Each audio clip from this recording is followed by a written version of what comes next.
ನಮಸ್ತೆ ಸ್ನೇಹಿತರೆ, ಪೀಪಲ್ ಟಿವಿಗೆ ಸ್ವಾಗತ. ನಾನು ಮುರಳಿ ಮಾಲೂರು. ಸ್ನೇಹಿತರೆ, ಈ ಒಂದು ವಿಡಿಯೋನ ಪ್ಲೇ ಮಾಡ್ತೀವಿ, ಜಸ್ಟ್ ನೋಡ್ಕೊ ಬನ್ನಿ. ಕಾಂಗ್ರೆಸ್ ಹೇಳಿದ್ದು ಇಷ್ಟೇ, ಇಲ್ಲಿರ್ತಕ್ಕಂಥ ಮುಸಲ್ಮಾನರು ಇಲ್ಲೇ ಇರ್ಲಿ, ಅಲ್ಲಿರ್ತಕ್ಕಂಥ ಹಿಂದೂಗಳು ಇಲ್ಲಿಗೆ ಬರ್ಲಿ ಅಂತ ಹೇಳಿದ್ರು. ಅದು ಹೇಳಿದ 24 ಗಂಟೆಗಳಲ್ಲಿ 20 ಲಕ್ಷ ಹಿಂದೂಗಳ ಮಾರಣ ಹೋಮ ಆಗುತ್ತೆ. ಆ ಸಾವಿಗೆ ನ್ಯಾಯ ಯಾರು ಕೊಡ್ತಾರೆ?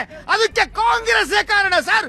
ಎಸ್ ಸರ್, ಅವ್ರು ಹೇಳ್ತಿದ್ರು ಹಿಂದೂಗಳ ಮಾರಣ ಹೋಮ ಆಯ್ತು ಅಂತ ಹೇಳ್ತಾರೆ. ಕಾಶ್ಮೀರಿ ಪಂಡಿತರ ಮಾರಣ ಹೋಮ ಆಯ್ತು, 20 ಲಕ್ಷ ಆಯ್ತು ಅಂತ ಹೇಳ್ತಿದ್ದಾರೆ. ಹೇಳ್ಬೇಕ್ರಿ, ಒಳ್ಳೆ 20 ಲಕ್ಷ ಹಿಂದೂಗಳು 20 ಸೆನ್ಸ್ ಇದೆಯಾ ನಿಮ್ಗೆ? ಏನ್ರಿ ಮಾತಾಡ್ತಾ 20 ಲಕ್ಷ ಹಿಂದೂಗಳನ್ನು ಕೊಂದ್ರೆ ಬದುಕೋದಕ್ಕಾಗತ್ತಾ? ಏನಿತ್ತಾವ ಜನಸಂಖ್ಯೆ? 20 ಲಕ್ಷ ಹಿಂದೂಗಳನ್ನು ಕೊಂದ್ರಂತೆ ವಾಟ್ಸ್ಆಪ್ ಯೂನಿವರ್ಸಿಟಿ ಓದ್ಕೊಂಡ್ ಬಂದ್ಬಿಡ್ತಾರೆ. ತಲೆ ಬಿಡ ಗೊತ್ತಿಲ್ಲ, ಸೆನ್ಸ್ ಇಲ್ದಿರುವ ಜನ. ಸಾಕ್ಷಿ ಏನ್ರಿ ಈಗ ನೀವು ಹತ್ರ ನಂಬರ್ಗಳು ಮಾತಾಡೋದಕ್ಕೆ ಅರ್ಥ ಇರಬೇಕು. 20 ಲಕ್ಷ ತಲೆ ಬಿಡ ಇಲ್ದಂಗ್ ಮಾತಾಡ್ತಾರೆ. ಓಕೆ, ಇರಿ, ನ್ಯಾಯ ಮಾತಾಡೋಣ. ಇತಿಹಾಸವನ್ನ ಇವತ್ತಿನ ದೃಷ್ಟಿಕೋನದಲ್ಲಿ ನೋಡ್ಬೇಡಿ. ಇತಿಹಾಸವನ್ನು ನೀವು ತಿರುಗ್ತಿದ್ದೀರಾ ಅಂತ ಹೇಳ್ತಾರೆ. ಇತಿಹಾಸವನ್ನ ಓದ್ಕೊಂಡ್ಬಂದು ನಾವ್ ಹೇಳ್ತಾ ಇರ್ತಕ್ಕಂಥದ್ದು ಅವತ್ತು 2 million it's return on the history. ಯಾರು ಹೇಳಿದವರು? ತೆಗೆರಿ ಡಾಕ್ಯುಮೆಂಟ್ಸ್ ನ. ವಾಟ್ಸ್ಆಪ್ ಅಲ್ಲ ಇರೋದು ಹೇಳ್ಬೇಡಿ. ಆನ್ ಪೇಪರ್ ತೋರಿಸ್ರಿ ಆನ್ ಪೇಪರ್. ಸ್ನೇಹಿತರೆ, ನೋಡಿದ್ರಲ್ಲ, ಹೀಗೆ ಬಾಯಿಗೆ ಬಂದಂತೆ ಮಾತನಾಡ್ತಿರೋದು ಬೇರೆ ಯಾರು ಅಲ್ಲ, ವಾಟ್ಸಪ್ ಯೂನಿವರ್ಸಿಟಿಯಲ್ಲಿ PhD ಮಾಡಿದಂಥವ್ರು. 20 ಲಕ್ಷ ಕಾಶ್ಮೀರಿ ಪಂಡಿತರ ಕೊಲೆ ಆಯ್ತಂತೆ. ಲೆಕ್ಕ ಹೇಳೋಕ್ಕೂ ಒಂದು ಅದ್ದು ಬೇಡವಾ? ಬಾಯಿಗೆ ಏನು ಬಂದರೆ ಅದನ್ನು ಮಾತನಾಡೋದನ್ನ. ಸ್ನೇಹಿತರೆ, ಬನ್ನಿ, ಸತ್ಯ ಏನು, ಯಾಕೆ BJP ಅಂಡ್ ಸಂಘ ಪರಿವಾರ ಹೀಗೆ ಸುಳ್ಳು ಲೆಕ್ಕ ಹರಡ್ತಾ ಇದೆ, ಅದರ ಹಿಂದಿನ ಅಜೆಂಡಾ ಏನು, ಯಾಕೆ ಮತ್ತು ಯಾರಿಗೆ ಲಾಭ ಆಗುತ್ತೆ ಅಂತ ನೋಡೋಣ. ಇವತ್ತು ನಾವು ಎಂತಹ ಒಂದು ದೊಡ್ಡ ಸುಳ್ಳಿನ ಒಂದು ಗೋಡೆ ಏನಿದೆ ಅದನ್ನು ಒಡೆಯೋದಕ್ಕೆ ನಿಂತಿದ್ದೀವಿ ಅಂತಂದರೆ, ಕಳೆದ 3 ದಶಕಗಳಿಂದ ಇಲ್ಲಿನ ಕೆಲ ರಾಜಕೀಯ ಶಕ್ತಿಗಳು ತಮ್ಮ ಸೈದ್ಧಾಂತಿಕ ಅಜೆಂಡಾವನ್ನು ಬಲಪಡಿಸ್ಕೊಳ್ಳೋದಕ್ಕೆ ಹೇಗೆ ಒಂದು ಸಮುದಾಯದ ದುರಂತವನ್ನು ರಾಜಕೀಯ ಅಸ್ತ್ರವನ್ನಾಗಿ ಬಳಸ್ಕೊಂಡಿದ್ದಾವೆ ಅಂತ. ಮತ್ತು ಅದೇ ಟೈಮಲ್ಲಿ ಲಕ್ಷಾಂತರ ಜನರಿಗೆ ಪ್ರತಿದಿನ ನಡೀತಿರುವಂಥ ಭೀಕರ ದೌರ್ಜನ್ಯಗಳ ಬಗ್ಗೆ ಯಾಕೆ ಮೌನ ವಹಿಸಿವೆ ಅನ್ನೋದಕ್ಕೆ ಅಧಿಕೃತ ಸಾಕ್ಷ್ಯಗಳನ್ನು ಕೊಡ್ತಿದ್ವಿ ನಾವು. ನಿಮ್ಮ ವಾಟ್ಸಪ್ ಗ್ರೂಪ್ಗಳಲ್ಲಿ ಹಂಚಲಾಗುವಂಥ ಆ ಒಂದು ಸಾವಿರಾರು ಹತ್ಯೆಯ ಒಂದು ಕಥೆಯ ಸಾರಾಂಶ ಏನು, ಮತ್ತು ಕಾಶ್ಮೀರಿ ಪಂಡಿತರ ನೋವನ್ನು ಮಾತ್ರ ಏಕೆ ಈ ರೀತಿ ದೊಡ್ಡದಾಗಿ ತೋರಿಸಲಾಗುತ್ತೆ, ದೇಶದಾದ್ಯಂತ ಪ್ರತಿ ವರ್ಷ ನಡೀತಿರುವಂಥ ಸಾವಿರಾರು ದಲಿತರ ಕೊಲೆಗಳ ಬಗ್ಗೆ ಸಂಘ ಪರಿವಾರ ಆಗಲಿ ಅಥವಾ BJP ಆಗಲಿ ಯಾಕೆ ಮಾತನಾಡೋದಿಲ್ಲ? ಈ ಎಲ್ಲ ಪ್ರಶ್ನೆಗಳಿಗೆ ಸುಮ್ಮನೆ ಭಾವನಾತ್ಮಕ ಉತ್ತರಗಳನ್ನು ಕೊಡೋದ್ರ ಬದಲಿಗೆ ಭಾರತ ಸರ್ಕಾರ ಅಧಿಕೃತ ದಾಖಲೆಗಳು ಮತ್ತು ಏನು NCRB ಏನು ನೀಡಿದೆ ಆ ಒಂದು ದತ್ತಾಂಶಗಳ ಆಧಾರದ ಮೇಲೆ ಇವತ್ತು ಅವ್ರಿಗೆಲ್ಲರಿಗೂ ಸಹ ಒಂದು ಉತ್ತರವನ್ನು ನೀಡುವಂಥ ಸಣ್ಣ ಪ್ರಯತ್ನ ಮಾಡೋಣ. ಸತ್ಯ ಅನ್ನುವಂಥದ್ದು ರಾಜಕೀಯ ಪ್ರಚಾರಕ್ಕಿಂತಲೂ ಕೂಡ ದೊಡ್ಡದಾಗಿರಬೇಕು. ಬನ್ನಿ, ಈ ಒಂದು ನೋವಿನ ರಾಜಕೀಯ ಲೆಕ್ಕಾಚಾರಗಳನ್ನು ಹಂತವಾಗಿ ಬಿಡಿಸ್ತಾ ಹೋಗೋಣ, ಪುಟ್ಟದಾಗಿ ಹೇಳ್ತಾ ಹೋಗೋಣ. ಅದಕ್ಕೂ ಮುನ್ನ ನೀವಿನ್ನು ಪೀಪಲ್ ಚಾನಲನ್ನು ಸಬ್ಸ್ಕ್ರೈಬ್ ಮಾಡಿಲ್ಲ ಅಂದರೆ ದಯವಿಟ್ಟು ಈಗಲೇ ಸಬ್ಸ್ಕ್ರೈಬ್ ಮಾಡಿ, ಹಾಗೆ ಬೆಲ್ ಐಕಾನ್ ಕ್ಲಿಕ್ ಮಾಡೋದನ್ನು ಮರಿಬೇಡಿ.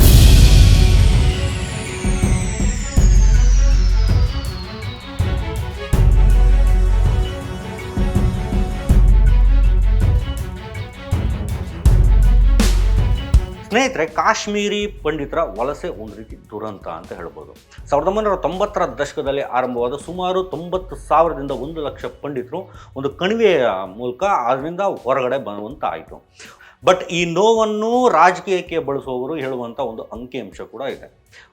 ಏನು ಸಾವಿರಾರು ಪಂಡಿತರನ್ನು ಸಾಮೂಹಿಕವಾಗಿ ಕೊಲ್ಲಲಾಯಿತು, 10 ಲಕ್ಷ ಪಂಡಿತರನ್ನು ಕೊಂದರು ಅಂತ ಈ ಒಂದು ಸಂಖ್ಯೆಯ ಬಗ್ಗೆ ಇಡೀ ಕೋಮು ನಿರೂಪಣೆ ಅನ್ನುವಂಥದ್ದೇನಿದೆ ಅದು ಇದರ ಮೇಲೆ ನಿಂತಿರುವಂಥದ್ದು.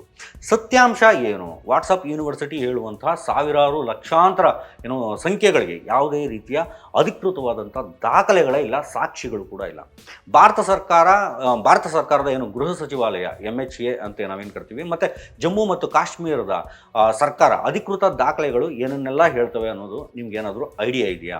1989ರಿಂದ 2004ರ ತನಕ ಈ ಒಂದು 15 ವರ್ಷಗಳ ಒಂದು ದೀರ್ಘಾವಧಿ ಅಂತ ಏನು ಕರಿತೀವಿ, ಈ ಒಂದು ಟೈಮ್ ಸ್ಪ್ಯಾನಲ್ಲಿ ಜಮ್ಮು ಮತ್ತು ಕಾಶ್ಮೀರದ ಸರ್ಕಾರ 219 ಕಾಶ್ಮೀರಿ ಪಂಡಿತರ ಸಾವುಗಳನ್ನು ಅವರು ದಾಖಲು ಮಾಡಿ ಇಟ್ಟಿದ್ದಾರೆ.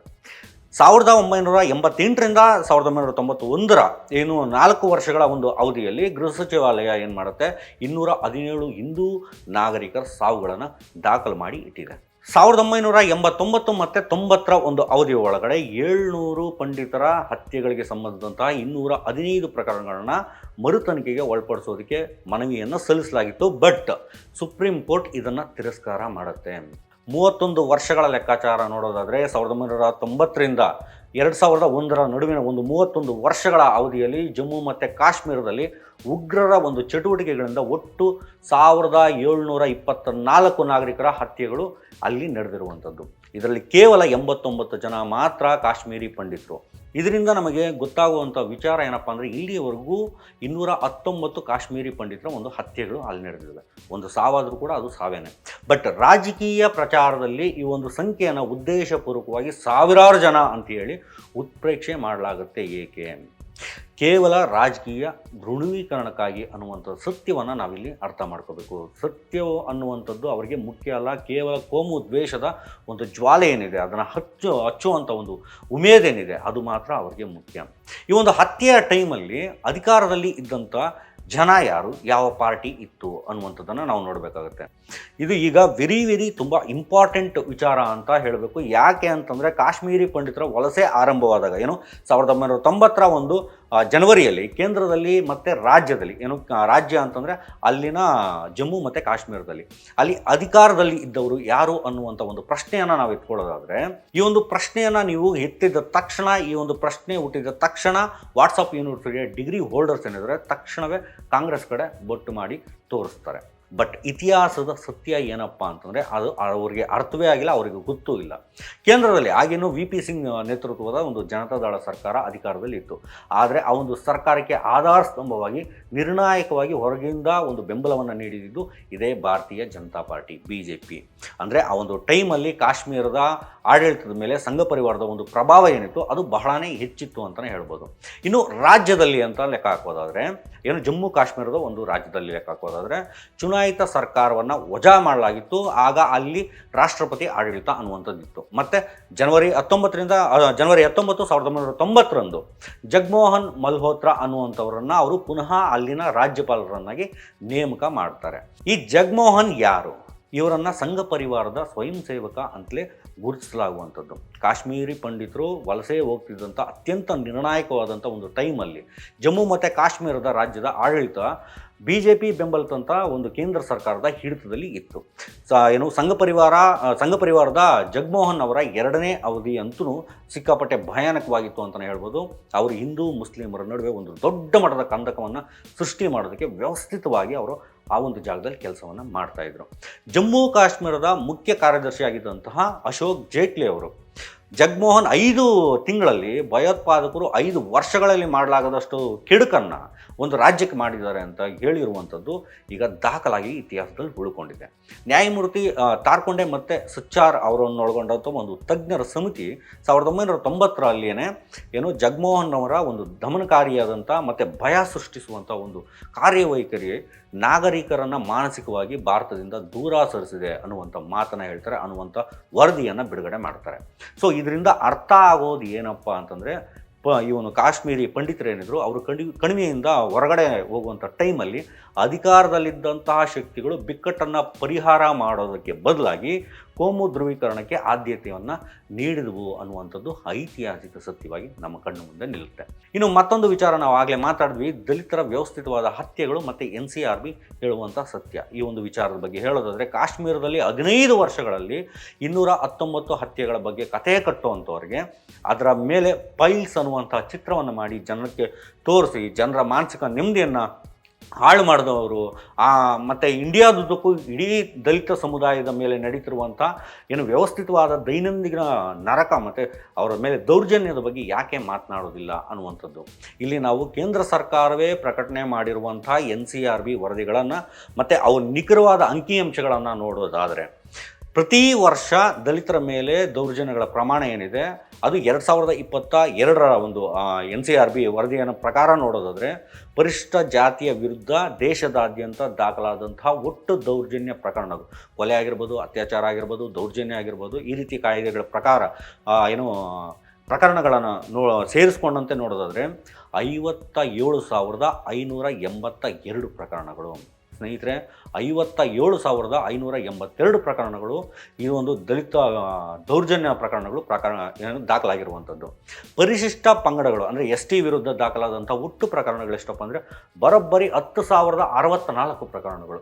ಒಟ್ಟಾರೆ ದೌರ್ಜನ್ಯಗಳ ಪ್ರಮಾಣ ನಿಯಂತ್ರಣಕ್ಕೆ ಒಂದು ಪ್ರಮಾಣ ಏನಿದೆ ಅವು ನಿಯಂತ್ರಣಕ್ಕೆ ಬರ್ತಾ ಇಲ್ಲ, ಹೆಚ್ಚಾಗ್ತಾನೆ ಇದೆ ಅಂತ ಹೇಳಿ NCRB ದತ್ತಾಂಶ ಅನ್ನುವಂಥದ್ದೇನಿದೆ ಅದು ನಮಗೆ ಸೂಚಿಸುತ್ತೆ.